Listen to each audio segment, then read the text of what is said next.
Hello and welcome to Maximity's Next 2 Minute Tuesday. My name is Bronya, and if you've ever wanted to start working with macros, this is a good place to start. You may have noticed that I have an additional ribbon called Developer. This ribbon's not listed by default, so if you don't have it, you'll need to add it to your ribbon bar. Go to File, and then Options. The fourth option from the bottom is Customize Ribbon, and on the right side under Main tabs, Developer is listed towards the bottom. To add it, click on the checkbox and press OK. I have two dynamic drop-downs that allow me to select makes and models of cars, and then some formulas that display results depending on what I pick in these two drop-downs. I'm going to use the Record Macro button to record myself clearing the contents of these two cells, and then Excel will create a macro that will repeat everything I just did. I'm then going to assign that macro to a button. In the Developer tab, click Record Macro.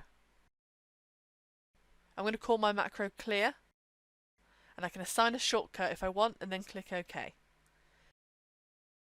Excel is now recording everything I do. I'm going to select my two cells, right click and select Clear Contents, and then press Stop Recording.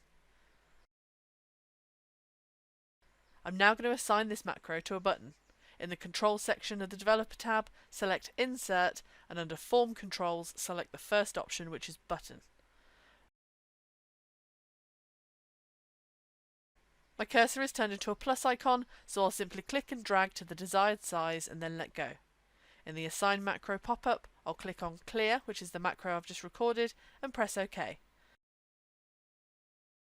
I'm going to change the text on the button. And now, whenever I click on this button, the make and model selected are removed, ready for me to select another car.